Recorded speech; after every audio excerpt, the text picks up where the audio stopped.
नमस्कार। आज दिनांक 24 नवंबर 2022। कल हमने जो भौतिक और रासायनिक परिवर्तनों के बारे में पढ़ा था, आज उससे थोड़ा सा आगे चलते हैं। हमने रासायनिक समीकरणों में, रासायनिक परिवर्तन में पढ़ा था कि पदार्थ के रासायनिक गुणों में परिवर्तन होता है और नया पदार्थ बनता है। तो जिन पदार्थों के अंदर रासायनिक परिवर्तन होगा तो उनसे नया पदार्थ बनता है, तो इसे हम कहते हैं रासायनिक अभिक्रिया कहते हैं। यानी जिन पदार्थों में रासायनिक परिवर्तन होगा तो रासायनिक परिवर्तन से वहां पर नया पदार्थ बनता है। तो जिन पदार्थों में रासायनिक परिवर्तन हुआ यानी वहां पर रासायनिक क्रिया संपन्न हुई, रासायनिक अभिक्रिया। जैसे हमने कहा था कि मैग्नीशियम के रिबन को जलाने पर मैग्नीशियम रिबन तेज चमक के साथ जलता है और सफेद रंग का पाउडर बनता है। तो इस अभिक्रिया को मैं शब्दों में लिखूं तो वो कहलाती है रासायनिक अभिक्रिया। रासायनिक अभिक्रिया को परिभाषित कर सकते हैं कि पदार्थों की परस्पर क्रिया जिनसे नए पदार्थों की उत्पत्ति होती है, उसे हम कहते हैं रासायनिक अभिक्रिया। रासायनिक अभिक्रिया में भाग लेने वाले पदार्थ कहलाते हैं अभिकारक, और जो नए पदार्थ बनेंगे उन्हें हम कहते हैं क्रियाफल या उत्पाद कहते हैं। तो रासायनिक अभिक्रिया को जैसे मैं लिख रहा हूं शब्दों में कि जैसे मैंने कहा था मैग्नीशियम रिबन, तो मैग्नीशियम ऑक्सीजन से क्रिया करता है, ऑक्सीजन से क्रिया करके मैग्नीशियम ऑक्साइड बनाता है।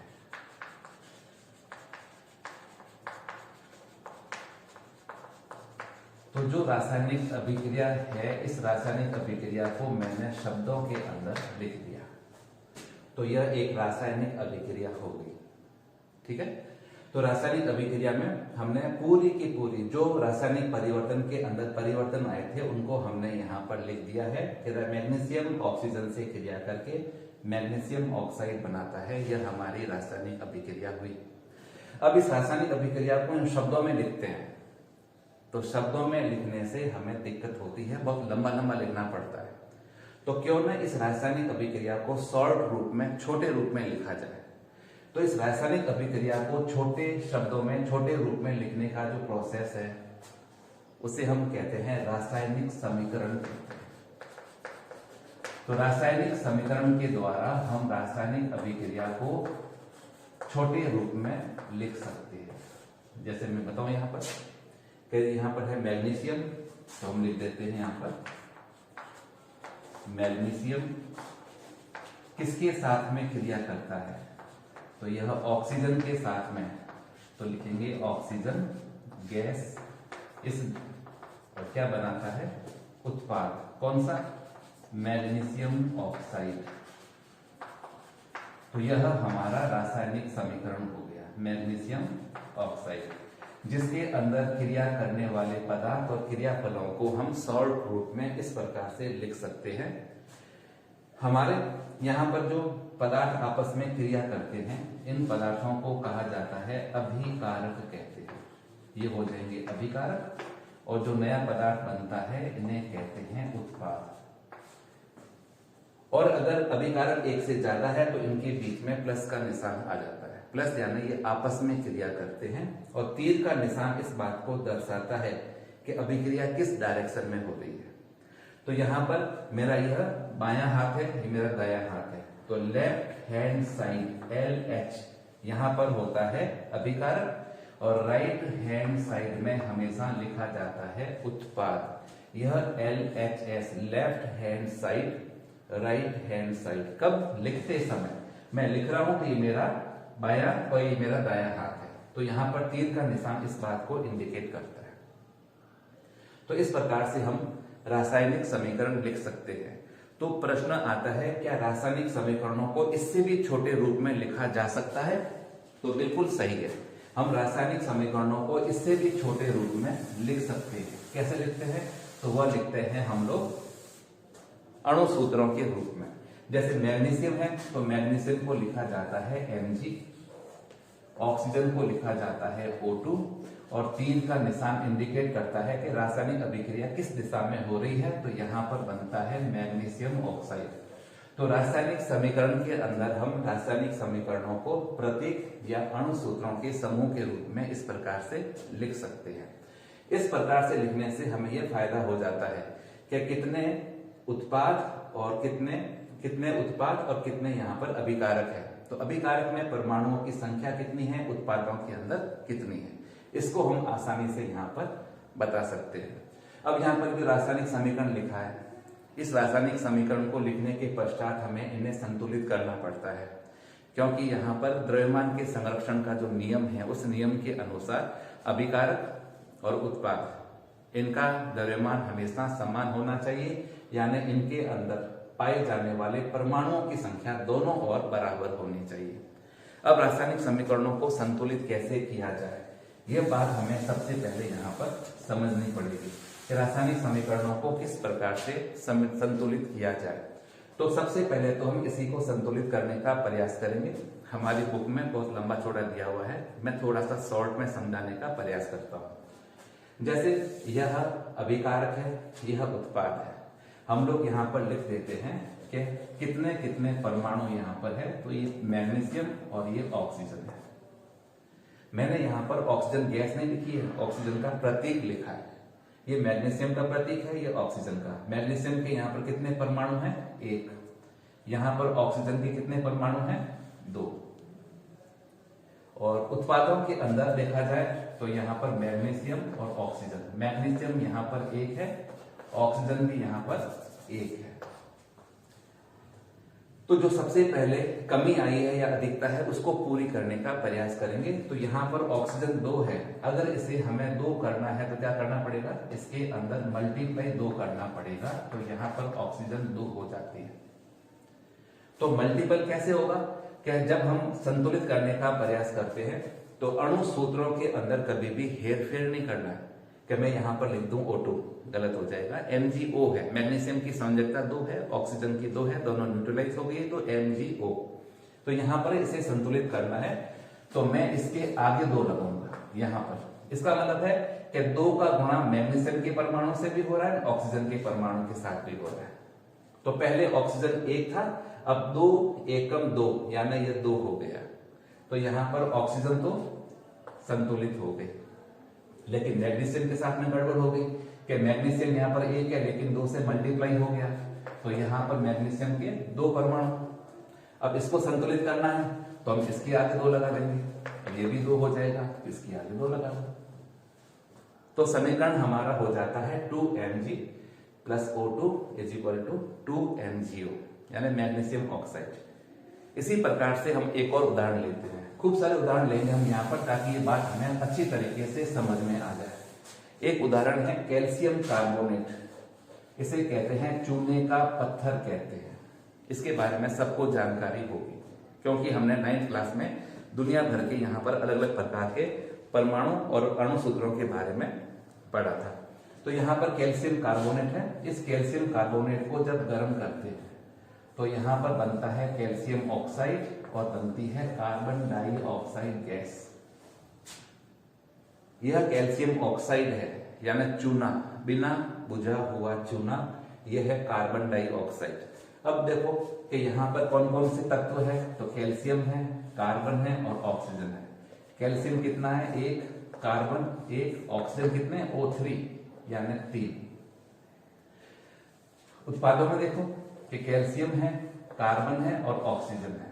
कैल्शियम कितना है, Ca1, कार्बन कितना है, 1, ऑक्सीजन कितनी है, 1 + 2 3, यानी यह संतुलित है। यह समीकरण यहाँ पर संतुलित है, इसमें कोई संशय नहीं होना चाहिए। इसी प्रकार से हम और छोटों को उदाहरण लेते हैं। जैसे एक उदाहरण है, हाइड्रोजन जब क्लोरीन गैस के साथ में क्रिया करता है तो बनता है HCl। यहाँ पर हाइड्रोजन 2 है, यहाँ पर 1 है, यहाँ पर क्लोरीन 2 है, यहाँ पर 1 है। तो इनको संतुलित करना है तो हम इसके आगे 2 लगा देंगे। संतुलित करते समय फिर बता रहा हूं कि किसी भी अणु सूत्र में हेरफेर नहीं करना है। हम इसको H2Cl2 नहीं लिखेंगे, ये गलत हो जाएगा। क्यों? क्योंकि हाइड्रोजन की वैलेंसी यानी संयोजकता भी एक है, क्लोरीन की भी एक है, तो हमने इसके आगे 2 लगा दिया। इसका मतलब है कि यहाँ पर जितने परमाणु हैं उसको 2 से गुणा करना है। तो हाइड्रोजन 2, यहाँ पर 1 गुणा 2, 2, यहाँ पर क्लोरीन 2 है, यहाँ पर क्लोरीन 1 इंटू 2 यानी 2, ये बराबर हो गई। एक उदाहरण लेते हैं नाइट्रोजन का और हाइड्रोजन का। यह अमोनिया बनाने की एक विधि है। क्या करते हैं इसमें?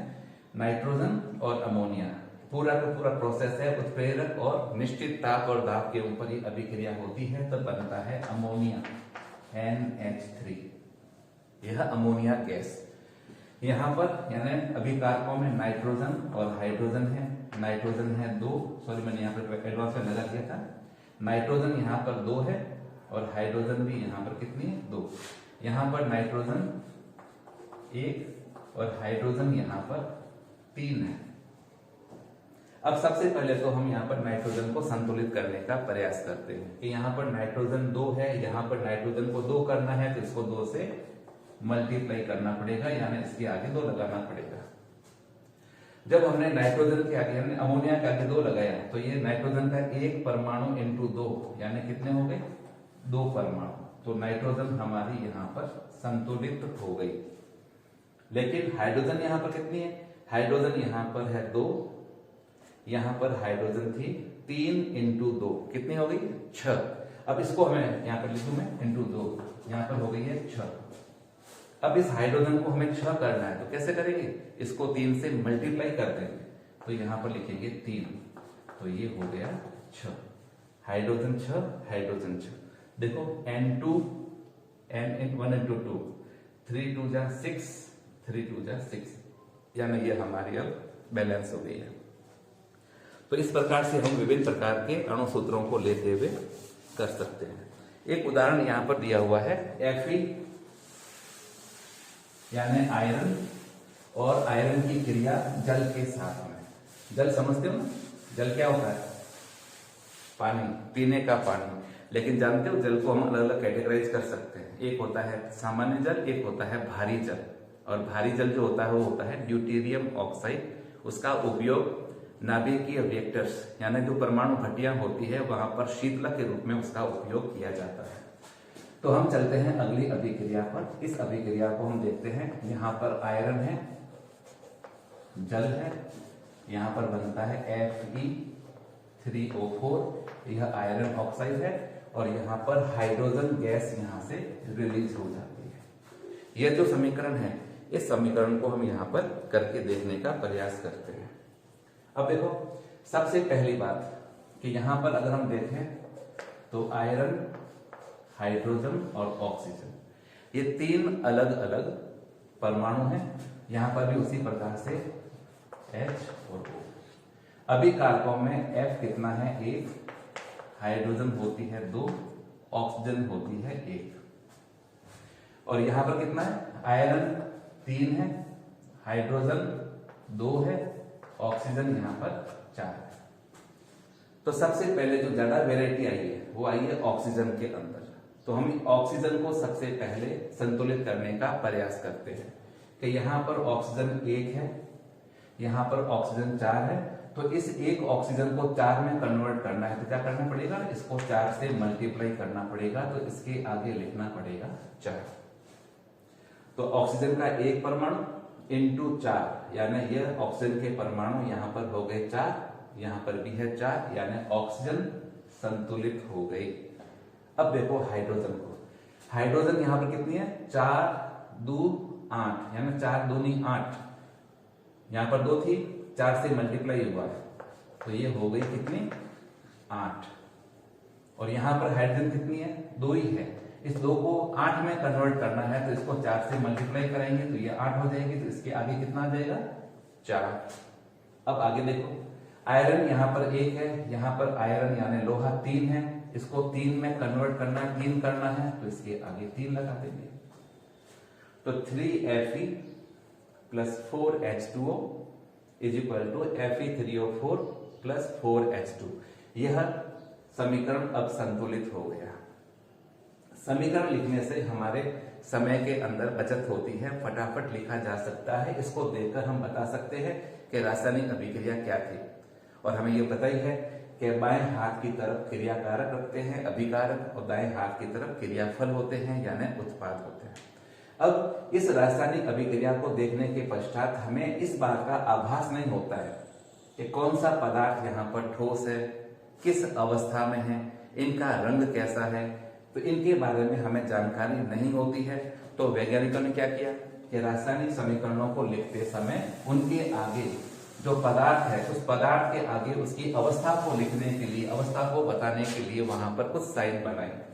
जैसे अगर ठोस अवस्था होगी तो उसके लिए S लिखा जाता है, द्रव अवस्था है तो उसके लिए L लिखा जाता है, गैसीय अवस्था है तो उसके लिए G लिखा जाता है, और अगर जलीय विलयन है यानी पदार्थ पानी में घुल गया है तो उसके लिए हम लगाते हैं AQ ब्रैकेट में। और सबसे इंपॉर्टेंट है कि अगर वो अविलेय है, अविलेय होने से वो अवक्षेपित होता है, अविलेय, तो हम कहते हैं PPT प्रेसिपिटेशन, यानी वो अविलेय है तो विलयन में अलग होकर उसका अवक्षेप जम जाता है। तो यहाँ पर इस रासायनिक अभिक्रिया को अगर हम वैज्ञानिक तरीके से लिखें तो क्या करेंगे, हम इसको इस प्रकार से लिखेंगे कि जो आयरन होता है किस अवस्था में होता है, सॉलिड, तो यहां पर लिखेंगे S, प्लस यहां पर जल है, जल यहां पर तरल अवस्था में कभी भी लोहे के साथ में क्रिया नहीं करता है। आगे की पाठों में हम इसका अध्ययन करेंगे। तो जो जल यहाँ पर काम में आता है, यह जल यहाँ पर तरल अवस्था में न होकर वाष्प अवस्था में होता है। तो हम लिखेंगे यहाँ पर गैसियस फॉर्म में, यहाँ पर लिख देते हैं कि यह जल वाष्प है, क्योंकि लोहा तुरंत जल से क्रिया नहीं करेगा इसलिए। तो यहाँ पर ये प्रक्रिया जो है इस प्रक्रिया के लिए, और इसके बाद में जब यहाँ पर नया पदार्थ बनता है Fe3O4, तो ये भी कैसा होता है, सॉलिड होता है, ठोस होता है। और जो हाइड्रोजन यहाँ पर बनती है, यह हाइड्रोजन यहाँ पर गैसियस फॉर्म में है, तो इसको तीर के निशान के द्वारा बताते हैं, यानी ये गैस यहाँ से निकल जाती है। तो पदार्थ के अवस्थाओं के बारे में जानकारी प्राप्त करने के लिए हम इन पदार्थों के पास में साइड में छोटे से यहाँ पर क्या करते हैं, इस प्रकार से प्रतीक लगा देते हैं। तो इससे हमें जानकारी हो जाती है कि क्या प्रोसेस है, कैसे होता है। तो यह एक छोटा सा प्रयास था जिसमें आप लोगों को बताया गया कि किस प्रकार से रासायनिक समीकरणों को लिखा जाता है और किस प्रकार से उन्हें संतुलित किया जाता है। और संतुलित करना इसलिए जरूरी है कि द्रव्यमान संरक्षण का नियम, जिसमें पदार्थ को न तो उत्पन्न किया जा सकता है न पदार्थ को नष्ट किया जाता है, पदार्थ अपने एक रूप से दूसरे रूप में आता है। अतः क्रिया से पहले जितने अणु होते हैं उतने ही अणु क्रिया के बाद में भी होने चाहिए। इसके लिए हम इसको संतुलित करने का प्रयास करते हैं। इससे संबंधित कोई भी अगर दिक्कत है तो मुझे अवश्य मैसेज करें, मैं आप लोगों की जरूर सहायता करूंगा। अब अगला चैप्टर जो है उसमें हम पढ़ेंगे कि रासायनिक अभिक्रियाएं कितने प्रकार की होती है, उसके बारे में हम